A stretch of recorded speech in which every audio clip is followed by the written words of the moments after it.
I'm Adrian, 26 years old, and a software developer in Boston.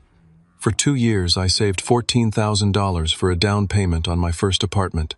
Yesterday, I came home excited about a bonus announcement at work. Instead, I found my bank account completely empty.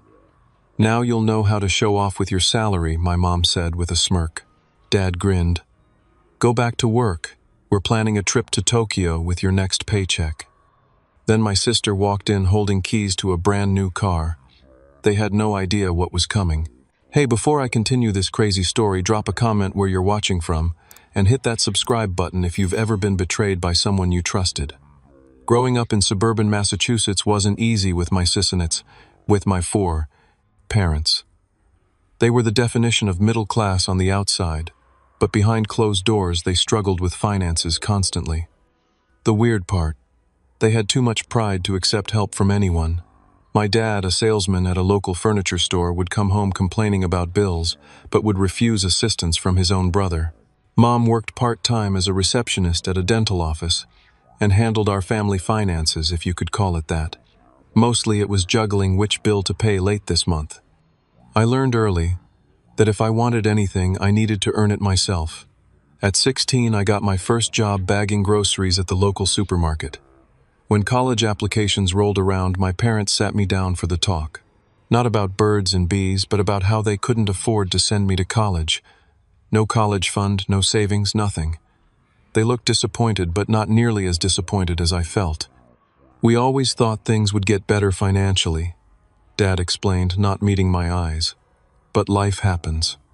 That summer I worked 2 jobs and applied for every scholarship imaginable. When acceptance letters came, I chose the state university that offered the best financial aid package.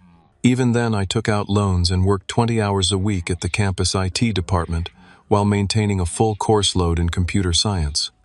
My relationship with my parents grew distant during those years. They rarely called to check on me, but when they did, the conversation inevitably turned to their financial problems. "The furnace broke," or "Dad's car needs a new transmission." I learned to change the subject quickly. After graduation, I landed an entry-level programming job at a tech startup in Boston. The pay wasn't amazing, but it was enough to rent a small studio apartment and start paying off my student loans. Most importantly, I could finally begin saving for something that mattered to me, my own home. My lifestyle was modest by any standard.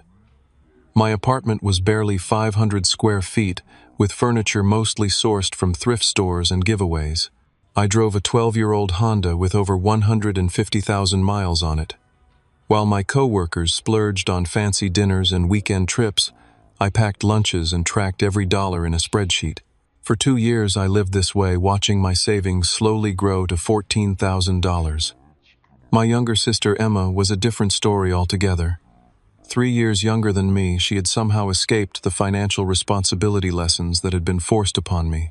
Mom and Dad bent over backwards to give her everything she wanted, dance lessons, to a car for her 16th birthday, and even paid her cell phone bill well into her 20s. When she decided college wasn't her thing after 1 semester, they didn't bat an eye. She moved back home and took a part-time job at a clothing store, spending most of her paycheck on clothes and nights out with friends. I never resented her for this uneven treatment. If anything, I felt sorry for her. She never learned self-reliance or the satisfaction of earning something through hard work. But I did maintain a certain distance from her. Our lives and values were simply too different. 3 weeks ago, everything changed. I was called into my boss's office expecting the usual project update meeting. Instead, he told me I was being promoted to senior developer with a 20% salary increase. "You've earned this, Adrian," he said, shaking my hand. "Your work ethic is exceptional, and the team values your contributions." That night, I updated my budget spreadsheet. With the raise, I could reach my down payment goal of $25,000 within 6 months. For the first time, homeownership felt within reach, a small condo, nothing fancy but mine. The next day, I made a stupid mistake. I was updating my password journal, an actual physical notebook, where I kept all my passwords hidden in my desk drawer.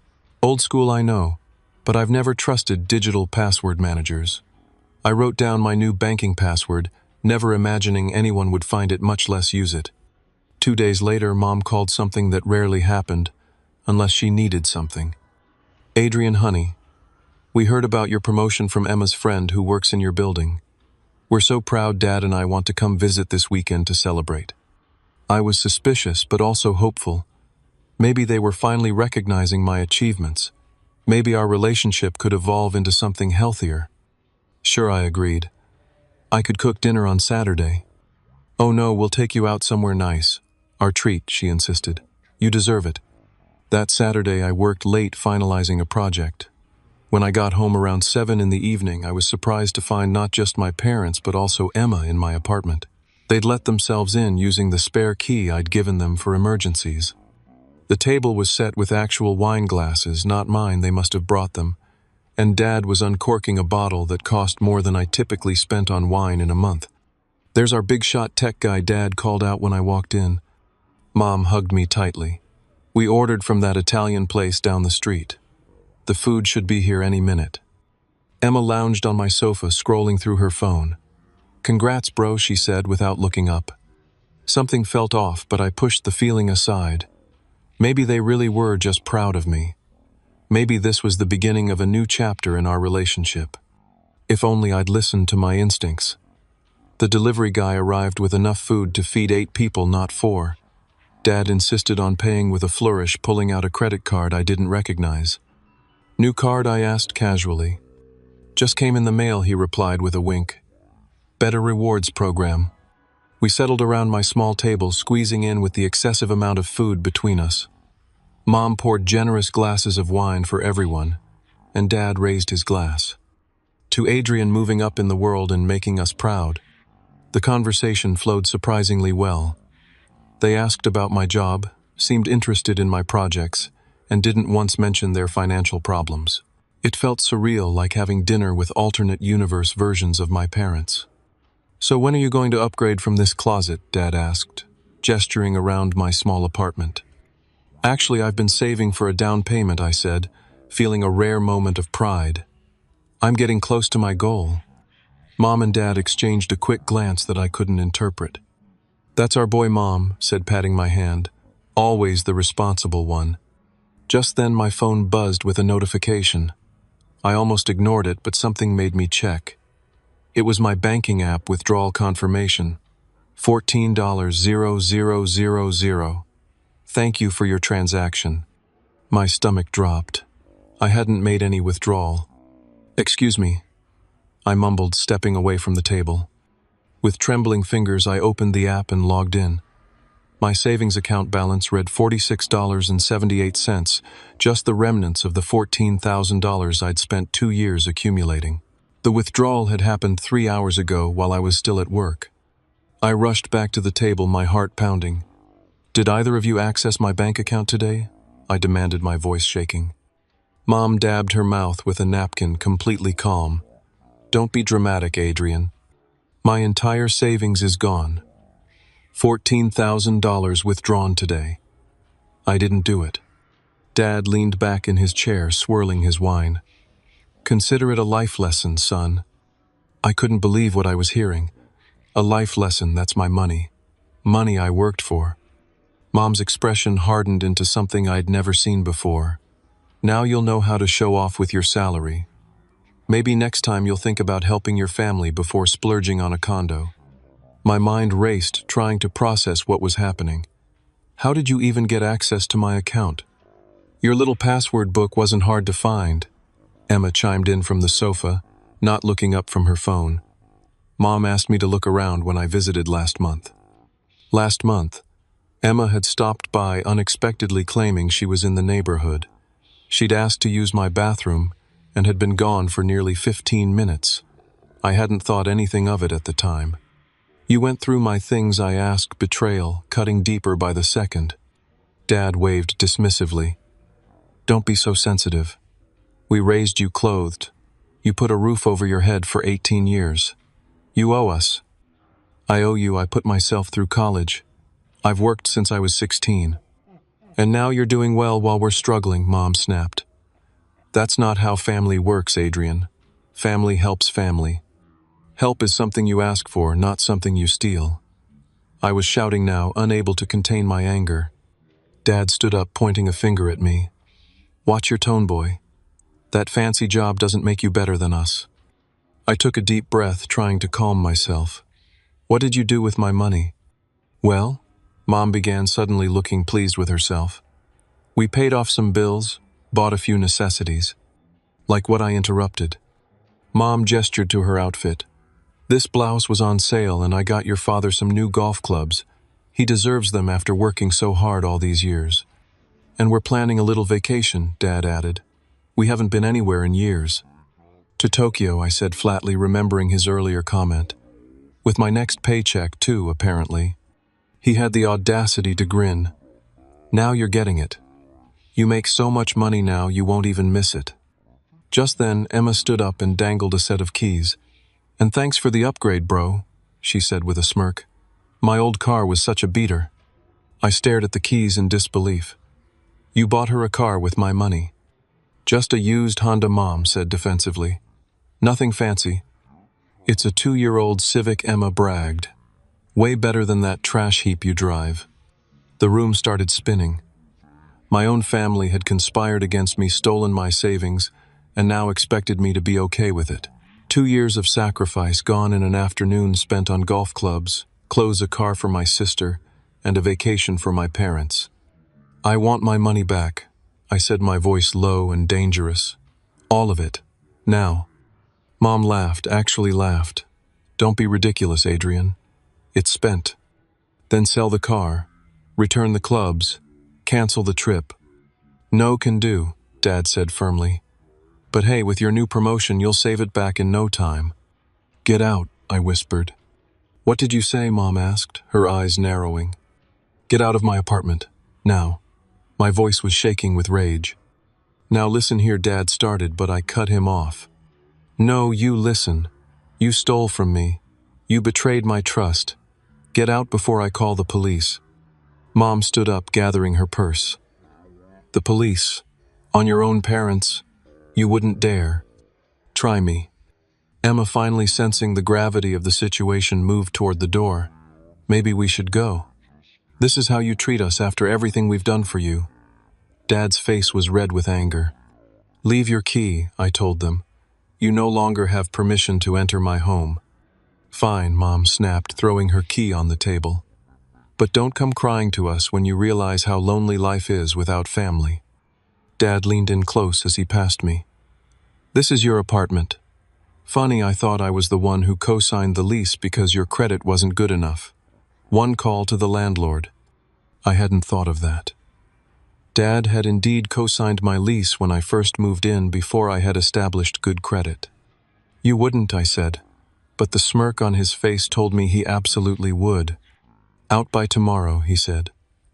"Or we'll see just how much that fancy job of yours matters when you're homeless." They left, slamming the door behind them. I stood in my apartment, surrounded by half-eaten food I hadn't wanted, wine glasses that weren't mine, and the devastating knowledge that my own family had systematically betrayed me. I sank to the floor, my back against the wall, and did something I hadn't done since I was a child. I cried. I couldn't stay in my apartment that night. The walls seemed to close in on me, every corner holding a fresh memory of betrayal. I packed an overnight bag, grabbed my laptop, and checked into a budget hotel downtown. $49 a night that I couldn't really afford anymore, but I needed space to think. Lying on the stiff hotel bed, staring at water stains on the ceiling, memories flooded back. Dad borrowing the $20 I'd earned mowing lawns when I was 12, promising to pay me back come payday. He never did. Mom taking the birthday money my grandparents sent me to put in your college fund, a fund I later learned never existed. The pattern had been there all along. I'd just been too young to recognize it, and later too hopeful that things had changed. Sleep evaded me. Around 3 in the morning, I opened my laptop and started researching my legal options. Unauthorized bank access, theft, fraud. Surely there was some recourse available to me. I composed an email to my bank explaining the situation, then fell into a restless sleep just as dawn was breaking. The bank's response came by mid-morning. Since the password had been used for access, and since I had no proof that I hadn't shared it voluntarily with my parents, there was little they could do. They suggested filing a police report if I believed a crime had been committed. A crime by my own parents. Could I really do that? Despite everything, some deeply ingrained sense of family loyalty held me back. They'd raised me, however, imperfectly. Could I really see them arrested? I called my friend Zach, the only person I trusted enough to share this humiliating situation with. They did what? He exploded after I explained. Adrian, that's straight-up theft. I know, I sighed. But they're my parents. No, Zach said firmly. Parents protect their children. They don't rob them blind. You need to talk to a lawyer. He was right. I found a legal aid office that offered free 30-minute consultations and scheduled an appointment for that afternoon. The lawyer, a woman named Melissa, with kind eyes and a no-nonsense attitude, listened carefully to my story. Unfortunately, she said when I finished, this is legally complicated. Since they used your password, the bank likely won't recognize it as unauthorized access. And because they're family members, it becomes a matter of he said, she said, about whether you gave them permission. So they just get away with stealing $14,000, I asked incredulously. Not necessarily. You have two options: file a police report and press charges for theft, or pursue civil action to recover the funds. Which would you recommend? She leaned back, considering. Honestly, try one more time to resolve this directly with your family. If that fails, the civil route might be best. Criminal charges against family members can get messy, and prosecutors sometimes hesitate to pursue what they see as family disputes. I left her office with a heavy heart. I had to make a decision: either write off the money as an expensive lesson about trust, or take a stand that might permanently sever my relationship with my family. As I walked back to my hotel, my phone buzzed with texts from my mother. Your father talked to the landlord. You have until Friday to move out. Don't be difficult about this, Adrian. Family helps family. Call us when you've calmed down. There was no apology, no acknowledgement of what they'd done, just expectation that I would calm down and accept their theft as normal family behavior. Something hardened inside me. This wasn't about the money anymore. It was about respect, boundaries, and consequences. I texted back, I'll be out by Friday. Don't contact me again until you're ready to return what you stole. Then I blocked their numbers. That evening I returned to my apartment to start packing. To my shock, I found my parents and several relatives I rarely spoke to having what appeared to be a party in my living room. There he is, my Uncle Doug called out when I entered. The big-shot programmer with the fancy new promotion. My mother rushed over, acting as if nothing had happened. Adrian, honey, I tried calling you. We wanted to celebrate with the whole family. I stood frozen in the doorway of my own apartment watching, as relatives lounged on my furniture eating food I hadn't bought, celebrating a promotion that had led to the worst betrayal of my life. Moving toward the kitchen to get away from the crowd, I overheard my father talking to my Aunt Linda. Yeah, Adrian's been doing so well, he insisted on helping us out. Paid off our credit cards, bought Emma a reliable car. He's finally showing some appreciation for all we did for him. That's so generous, Aunt Linda replied. My kids could take a lesson from him. My father laughed. Well, we did have to nudge him a little. You know how these young people are all wrapped up in themselves. But I always say you haven't really succeeded until you can give back to those who raised you. Absolutely, Aunt Linda agreed. So what are you doing with the rest of his money? Patricia's always wanted to see Japan, Dad replied, referring to my mother. Figure we'll do it right: first-class tickets, nice hotels. Adrian's next bonus should cover it nicely. His next bonus. They weren't done. They expected this to be an ongoing arrangement, access to my money whenever they wanted it. I retreated to my bedroom, locked the door, and leaned against it, my mind racing. This wasn't a one-time theft. This was the beginning of a systematic plan to exploit me financially for years to come. I had to get out. Not just out of this apartment, but out of this toxic family dynamic. I needed space to think, plan, and protect myself. The next morning I called in sick to work for the first time since I'd been hired. I spent the day apartment hunting, finally finding a small studio in a secure building with a doorman. It was more expensive than my current place, but safety from my family was worth the extra cost. By Friday I had moved out of my old apartment, leaving the keys with the building manager. I didn't tell anyone, not my parents, not Emma, not even Zach, where I was living now. I needed time to gather my thoughts and formulate a plan.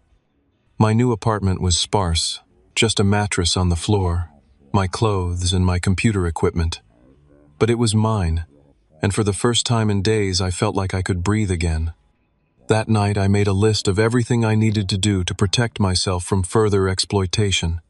New bank accounts at a different bank, changed passwords for everything, email, social media work accounts, new phone number, credit freeze to prevent anyone from opening accounts in my name. It was a start, but I knew it wasn't enough. Sooner or later I would have to confront my family about what they'd done, and when that time came I needed to be prepared. On Monday morning I returned to work with dark circles under my eyes but a clear mind. My boss Mark noticed immediately. "Rough weekend?" he asked as we passed in the hallway. "Just some family issues," I replied, not ready to share the details. "Well, don't let it affect your work. That Henderson project needs your full attention." I nodded and headed to my desk, throwing myself into coding to escape my personal problems. Around noon, my desk phone rang an internal call from reception. "Adrian, there's a woman here who says she's your mother. She doesn't have an appointment, but she's insisting on seeing you." My heart raced. How had she found my workplace, Emma? Probably her friend worked in another department. "Tell her I'm in a meeting and can't be disturbed," I instructed, then added, "Actually, please add Patricia Collins to the list of people not authorized to enter the building." "Certainly, sir," the receptionist replied, sounding slightly surprised. An hour later, my email pinged with a message from my mother's account. "How dare you embarrass me like that?" The receptionist treated me like some kind of criminal. "Your father and I expect you for dinner tonight at 6. We need to discuss your behavior and your financial obligations to this family." Financial obligations? As if I owed them access to my bank account simply because we shared DNA. I didn't respond. Instead, I scheduled a meeting with HR to ensure my parents couldn't access my workspace or information about my employment. The next week passed in tense silence. I changed my phone number, but they found ways to contact me through work, email, through friends, even through a cousin I barely spoke to. Each message held the same theme: I was selfish, ungrateful, and owed them support. Then came the escalation. I arrived at work one morning to find my sister Emma waiting by the building entrance. "You've got to talk to them," she said, falling into step beside me.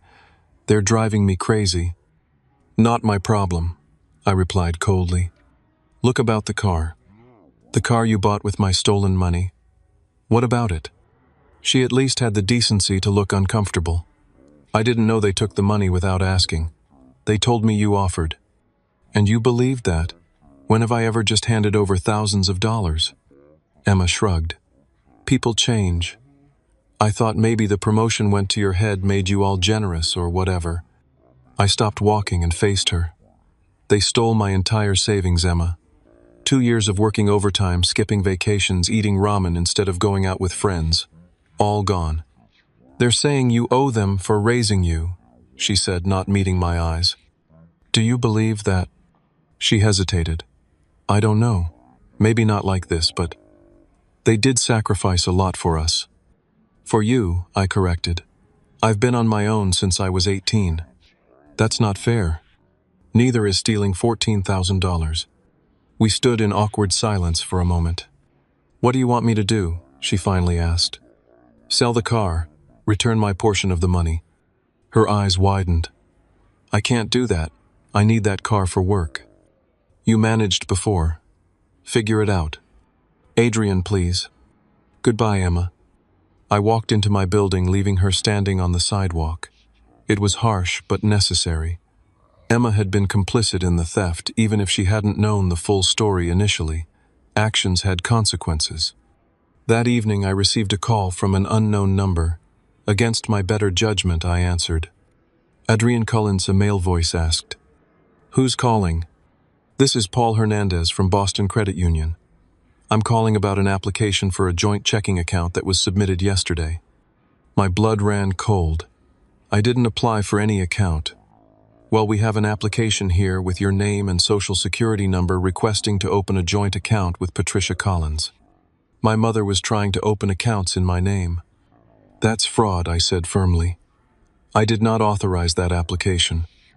After spending an hour on the phone filing fraud reports, I called the lawyer again. This had gone beyond a family dispute, it was now identity theft. The following Sunday, my parents escalated further. They showed up at a restaurant where I was having lunch with Zach, somehow having tracked me there, probably through social media. Adrian, enough of this nonsense, my father said, loudly, sliding into our booth uninvited. We're still your parents, and you will treat us with respect. People at nearby tables turned to stare. Please leave, I said quietly. This is neither the time nor place. My mother reached across the table and grabbed my wrist. We raised you better than this. After everything we've done for you. What exactly have you done for me? I asked, pulling my hand away. Put me through college. No, I did that myself. Help with my car. No, bought that myself too. Support me emotionally. Definitely not. We gave you life, she hissed. We fed you, clothed you. The bare minimum required by law, I interrupted. And now you think that entitles you to everything I earn. My father's face darkened. You ungrateful little.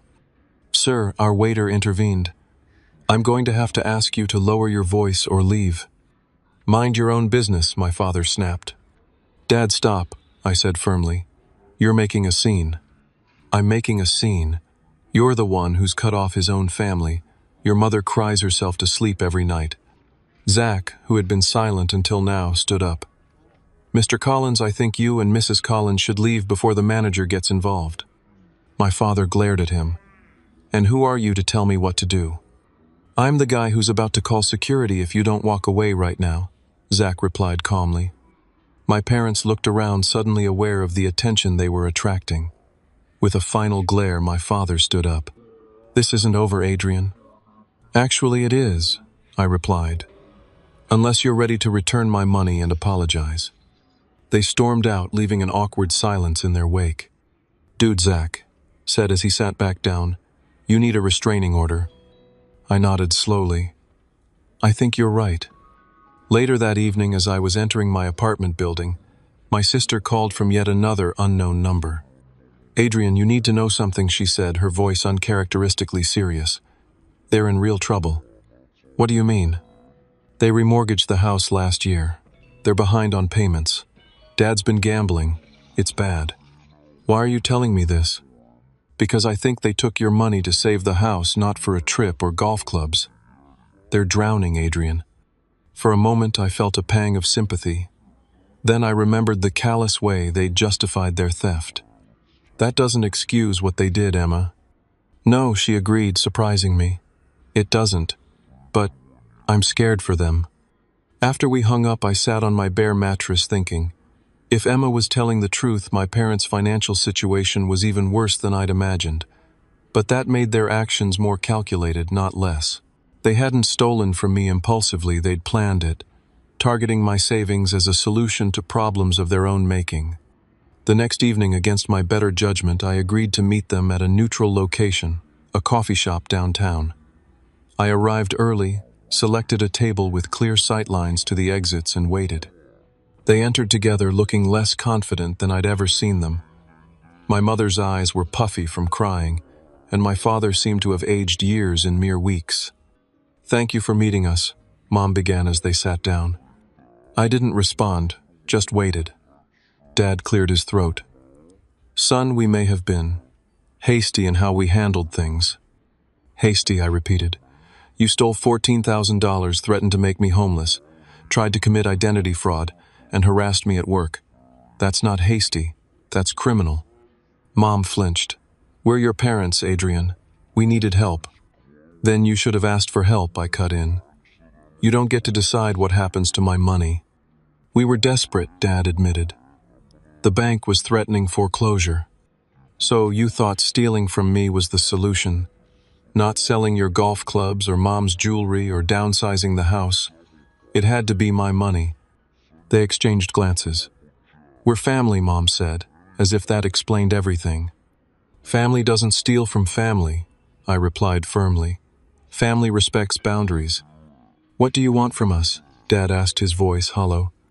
I want my money back. All of it. And I want a written apology acknowledging what you did was wrong. We don't have the money, Mom said. It's gone. Then sell the house. Sell the car. Get jobs delivering pizza if you have to. Figure it out. Dad's expression hardened. You'd make your own parents homeless. You were willing to do the same to me, I reminded him. Actions have consequences. So that's it, Mom asked, tears forming. We mean nothing to you now. I took a deep breath. You chose money over our relationship, not me. If you want to rebuild trust, it starts with making this right. And if we can't, then we have nothing more to say to each other. I stood up, leaving them sitting in stunned silence. As I walked away, I felt a curious mixture of sadness and strength. For the first time in my life, I had set a clear boundary with my parents. Whether they respected it or not was their choice now. The confrontation at the coffee shop marked a turning point. I realized that hoping for my parents to suddenly develop a moral conscience was futile. I needed to take concrete action to protect myself and possibly recover some of my losses. First, stop a new financial advisor recommended by my company's HR department. Jason Chen specialized in helping young professionals establish secure financial foundations. What happened to you is unfortunately not uncommon, Jason said after I explained my situation. Family financial exploitation happens more often than people realize. Together, we created a comprehensive protection plan. I opened new accounts at a credit union with no connection to my previous bank. We established a series of secure passwords and authentication methods that couldn't be easily guessed or accessed. I set up credit monitoring to alert me of any new applications in my name. Now, Jason said, leaning forward, let's talk about recovering your money. Is that even possible? I asked, skeptical. Possibly through small claims court. The limit in Massachusetts is $7,000, so you couldn't recover the full amount in one case, but it's a start. I nodded, taking notes. What would I need to prove my case? Any evidence that the money was taken without permission. Text messages, emails, witnesses who heard them admit to taking it. I thought of the family gathering where I'd overheard my father bragging about using my money. My cousin Taylor had been standing there too. Would she be willing to testify? The next day I consulted with a different lawyer, one who specialized in family financial disputes. She helped me draft a formal demand letter to my parents, outlining exactly what they had taken and the consequences if they didn't make arrangements to repay it. Send this by certified mail, she advised. It creates a paper trail showing you've attempted to resolve this without court action. While I waited for a response, I focused on rebuilding my security. I changed all my passwords using a complex system that couldn't be guessed. I installed a password manager with two-factor authentication. I froze my credit at all 3 major bureaus. At work, I met with HR again to ensure my parents couldn't access my employment information or payroll details. I'd like to change my emergency contact and make sure my parents can't access any information about me, I explained to the HR director. She looked concerned. Is everything okay, Adrian? Family dispute, I said simply. I need to protect my personal information. She nodded. We can certainly update your file. And just so you know, we never release salary information to anyone but the employee. Thank you, I said, relieved. And can we make sure any bonuses or raises aren't announced publicly? Absolutely. Your compensation is confidential. With work secured, I turned my attention to Emma. Despite her complicity, she was also a victim of our parents' manipulation. I arranged to meet her at a park near her workplace. I'm not selling the car, she said immediately upon sitting down. I'm not asking you to, I replied. But I do want you to understand what they did was wrong.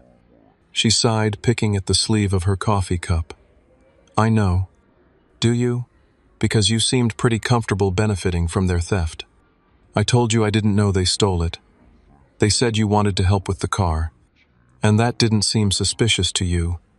When have I ever offered to buy you a car? She looked away. I guess I wanted to believe them. We sat in silence for a moment.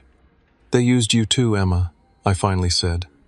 They're using your connection to me to try to get access to my money again. What do you mean? The calls, the texts, showing up at my workplace.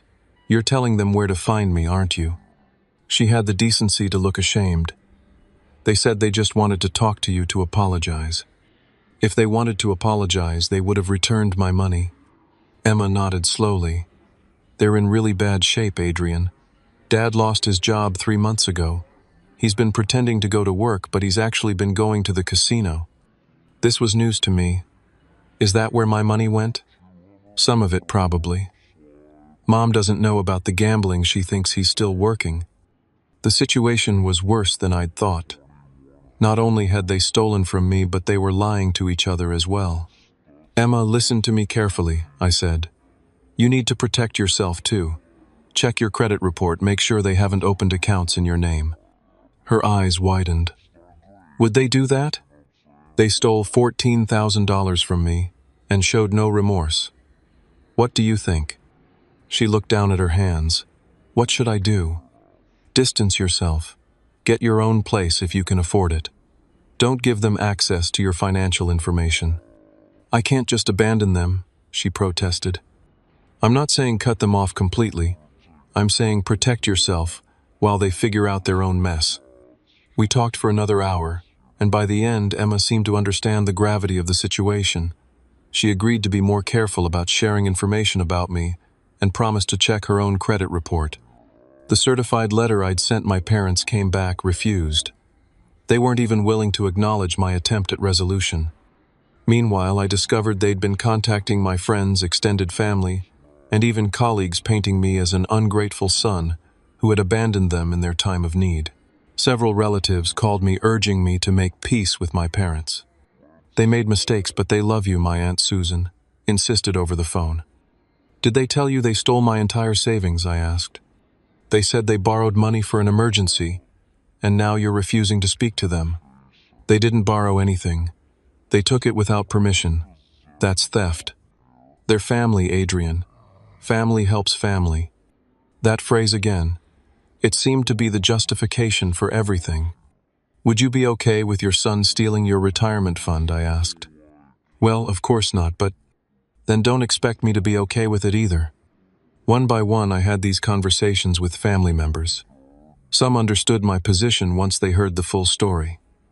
Others remained firmly on my parents' side, unable or unwilling to see their actions as wrong. Then came an unexpected ally. My Aunt Patricia, my mother's sister, called me late one evening. I heard about what happened, she said without preamble, and I want you to know I believe you. You do. I was genuinely surprised. They did the same thing to me 10 years ago. Cleaned out a CD I'd been saving for my daughter's college fund. Said it was for a medical emergency, but Robert bought a boat the next month. Hearing that my parents had a history of this behavior was both validating and deeply disturbing. Did you ever get the money back? I asked. No, she sighed. I was too embarrassed to pursue it legally, but I've kept my distance ever since. You're right to protect yourself, Adrian. Thank you for telling me this, I said, feeling a weight lift from my shoulders. Finally, someone who understood without judgment. If you need a witness for anything legal, I'm available, she offered. I've got emails where Patricia admitted taking the money, claiming she'd pay me back someday. With Aunt Patricia's support and the documentation I'd been gathering, I felt ready to take the next step. I filed a small claims court case against my parents for the maximum amount of $7,000. The day after they were served with the court papers, Emma called me in a panic. Dad's freaking out, she said. He's threatening to disown you, cut you out of the will, all kinds of stuff. I don't care, I replied honestly. Any inheritance would probably be debt anyway. Mom's talking about selling her jewelry. I think she's serious about trying to pay you back. That was the first hopeful news I'd heard. How much could she get for it? I don't know, maybe $3,000 or $4,000. It's mostly costume jewelry, but she has a few real pieces from Grandma. Tell her it's a start, I said. But I'm not dropping the court case until I see actual money. 3 days later, Emma showed up at my apartment building with an envelope. Inside was $3,500 in cash and a handwritten note from my mother. Adrian, this is from selling my jewelry. I'm sorry for taking your money without permission. We were desperate, but that doesn't make it right. I'll try to get more. Mom, it wasn't the full amount, and the apology was vague, but it was something. I texted Emma, "Tell Mom I received the money and appreciate the effort. I'll credit it toward the total, but we're still going to court unless the full amount is returned." The next day, Emma texted me a photo of a receipt showing that she had sold her car, my car, really for $6,000. "I'm keeping enough for a cheap used car," she wrote. "The rest is yours." In the end, between my mother's jewelry and a portion of the car sale, I recovered just over $7,000, half of what had been taken. It wasn't perfect, but it was more than I had expected to get back. I agreed to drop the court case in exchange for a signed acknowledgement from both parents that they had taken the money without permission and a promise not to attempt accessing any of my accounts in the future. My father signed grudgingly, my mother with tears in her eyes. Neither fully acknowledged the depth of their betrayal, but they had at least faced some consequences for their actions. Just when I thought the situation was stabilizing, my parents escalated in a way I never anticipated. On a Tuesday morning, as I was heading into an important client meeting, they showed up at my workplace unannounced. "Sir, there's a couple in reception insisting on seeing you, my team lead," said, pulling me aside. "They say they're your parents and it's an emergency." My heart sank. It's not an emergency. They're trying to cause problems. Should I call security? I hesitated. Having my parents escorted out by security would create exactly the kind of scene they wanted. "Let me handle it," I said, heading toward reception. They were standing in the middle of the waiting area, my father red-faced, and my mother dabbing at fake tears. "Adrian," she cried dramatically when she saw me. "Thank goodness. We've been trying to reach you for days." Several of my colleagues turned to look. This was exactly what I didn't want. "There's no emergency," I said, quietly but firmly. "And you know my phone number if you needed to reach me." "How could you take your own parents to court?" my father demanded loudly. "After everything we've done for you." People were definitely staring now. I needed to get them out of there before this damaged my professional reputation. "Let's talk outside," I said, gesturing toward the door. "We're not going anywhere until you explain yourself," Dad insisted, his voice rising further. "Everyone here should know what kind of son you are." At that moment, my boss Mark emerged from a conference room. "Is there a problem here?" he asked, his expression neutral but his tone stern. "These are my parents," I explained. "They were just leaving." "We most certainly were not," my mother protested. "We came to talk sense into our son who's been—" Mr. and Mrs. Collins, Mark interrupted. "I'm Mark Davidson, Adrian's manager. Whatever family issues you're experiencing, this is not the place to resolve them. I'm going to have to ask you to leave before I call security." "Fine," my father snapped. "But everyone should know that Adrian is suing his own parents while we're about to lose our home." As they were escorted out by security, my mother turned to address the now silent reception area. He'd let his own parents become homeless over a loan. A loan. They were still characterizing theft as a loan. Mark turned to me after they were gone. "Take the rest of the day, Adrian. Deal with this." "I'm sorry about that," I said, mortified. "They stole money from me." He held up a hand. "You don't need to explain. My father emptied my college fund to buy a motorcycle when I was 18. I get it." His understanding was unexpected and deeply appreciated. "Thank you," I said simply. "Just make sure it doesn't happen again. This is a place of business." I nodded and headed back to my desk to gather my things. Word of the scene had already spread through the office, and I could feel curious eyes watching me. As I was leaving, a colleague named Diana approached me. "Hey, I overheard what happened. I'm really sorry." "Thanks," I said, embarrassed. "My mom did something similar to me a few years ago," she continued. "Took out credit cards in my name, maxed them out.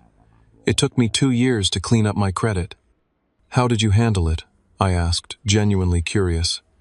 "Filed a police report eventually. It was the hardest thing I've ever done, but it was the only way to clear my credit." "Did your relationship survive?" She smiled sadly. "We don't talk much now, but honestly, that's probably for the best. That evening, determined to understand the full scope of my parents' financial situation, I did something I'd been avoiding. I looked them up in public records. What I found shocked me. 3 liens against their house, a judgment from a credit card company, a pending foreclosure action, and most disturbing of all, a bankruptcy filing from 5 years ago that I'd known nothing about. They hadn't just recently fallen on hard times. They'd been financially irresponsible for years, possibly decades, and now they expected me to bail them out to be the solution to problems of their own making. Armed with this knowledge, I called Emma. "Did you know Mom and Dad filed for bankruptcy 5 years ago?" I asked without preamble. She was silent for a moment. "Yes," she finally admitted. "They made me promise not to tell you." "Why?" "They were embarrassed, I guess. And they were afraid you'd stop helping them if you knew how bad things were." "Helping them? When have I ever helped them financially?" Another pause. "Adrian, they've been taking money from your account since you were in college." The floor seemed to drop out from under me. "What are you talking about?" "Remember that joint account you opened when you were 18? The one for your tuition payments? They never took their names off it. They've been transferring small amounts, 50 here, 100 there, for years." I sat down hard on my couch. The joint account had been my father's idea, a way to easily deposit money for tuition and books. I thought it was closed years ago. How much, I managed to ask. "I don't know exactly. Thousands probably over the years." It explained so much why they always seemed to know when I got paid, why they called asking for loans when I had extra in my account, why they were so angry when I moved my savings to a new account they couldn't access. "Why are you telling me this now?" I asked. "Because they're talking about doing it to me now," she said quietly. "Dad asked me to add him to my checking account yesterday, just in case of emergency."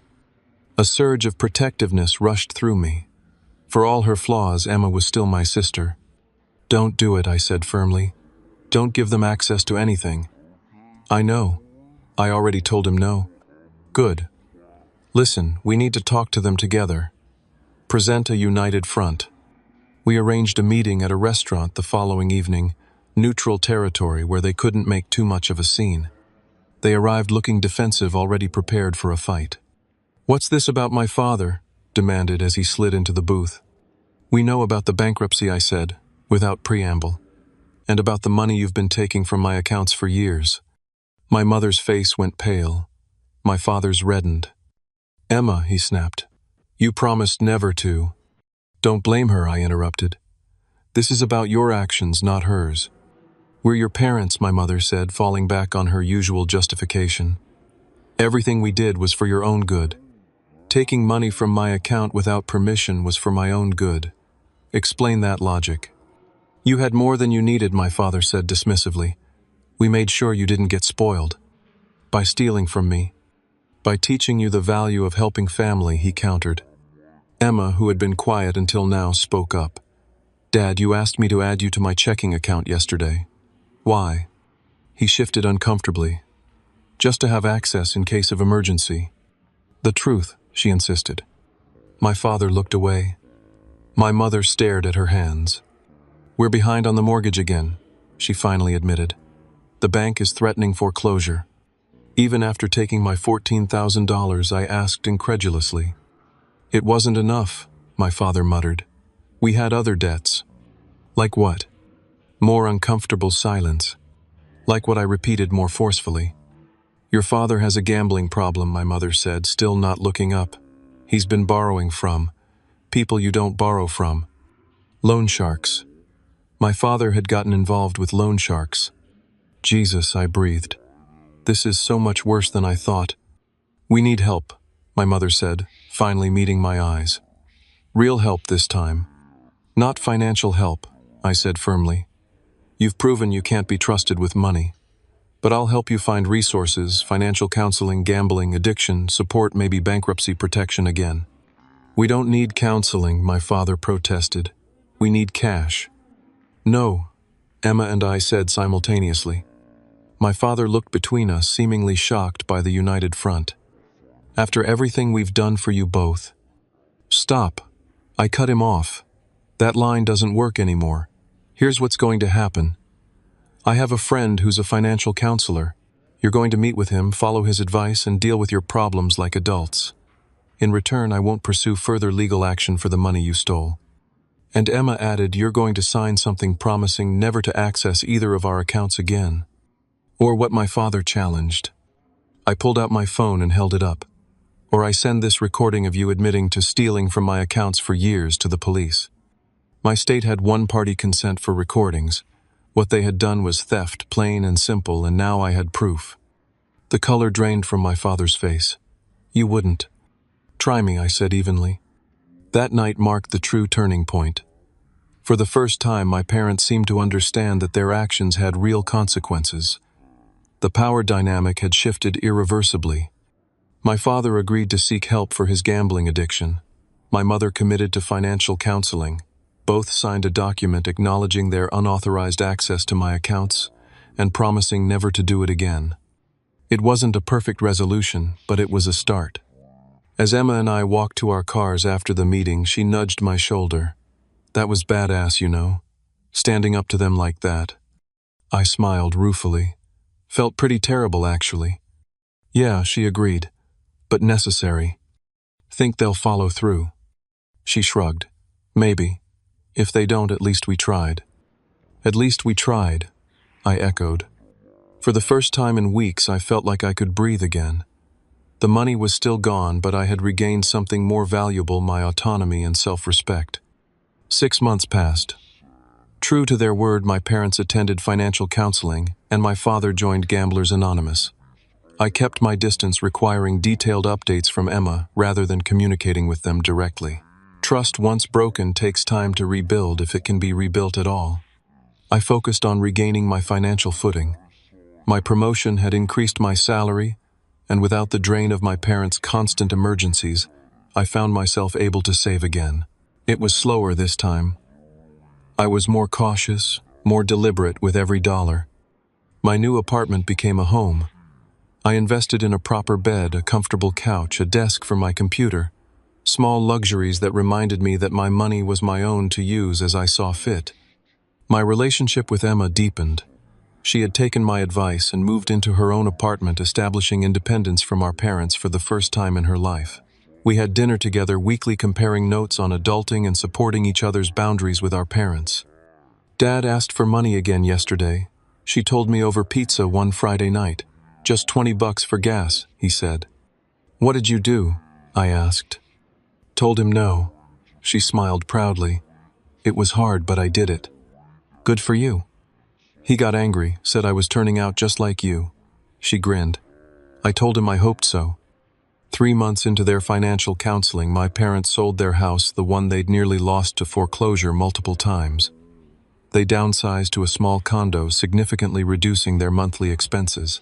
It was a practical decision, if long overdue. At the 9-month mark, I received a letter from my mother.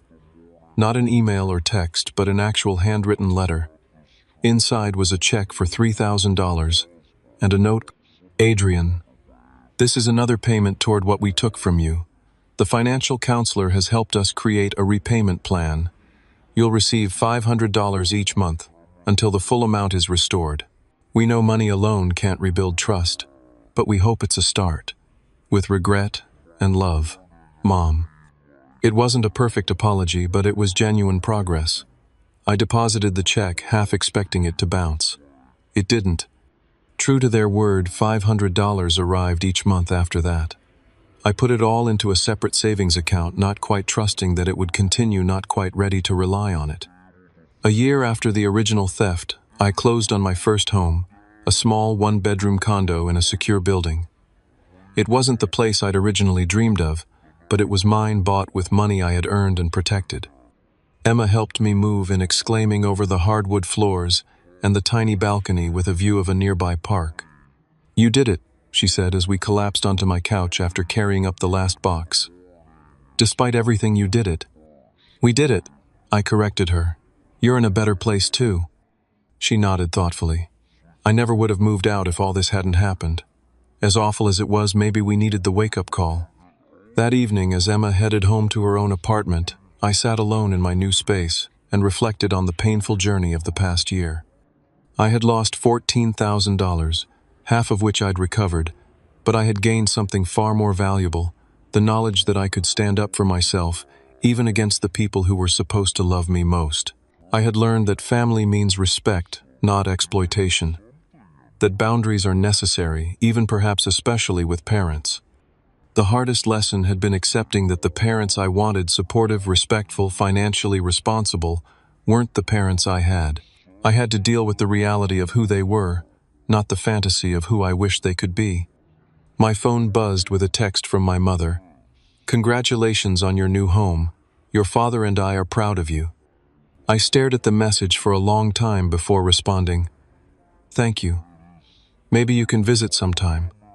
It wasn't forgiveness, not completely, but it was an opening, a possibility. The healing process would be long. Trust once shattered doesn't mend easily. But I was on my way. We all were in our own ways.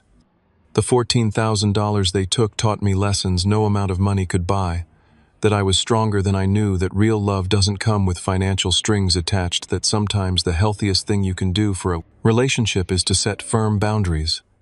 Most importantly, I learned that financial security isn't just about the numbers in your bank account. It's about protecting yourself from those who would exploit your generosity, even if they share your DNA. Today, my relationship with my parents is cautious but cordial. We talk, occasionally meet for holidays, but financial matters remain strictly off limits.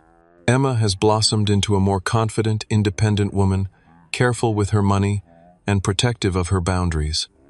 As for me, I continue to build my career and my savings one day at a time. The betrayal will always be part of my story, but it no longer defines me. Instead, it's a chapter that made me wiser, stronger, and more compassionate toward others who have experienced similar family betrayals. If you've ever had someone you trusted violate that trust, especially family, know that you're not alone. It's okay to protect yourself. It's okay to set boundaries. And it's absolutely okay to expect better from the people who claim to love you. Have you ever had to set difficult boundaries with family members over money or other issues? Drop a comment below and share your experience. Your story might help someone else who's going through something similar. Don't forget to like this video and subscribe to the channel for more real-life stories about navigating complicated family dynamics. Remember, sharing your story can be the first step in healing. Thanks for listening, and I hope you found some value in my journey.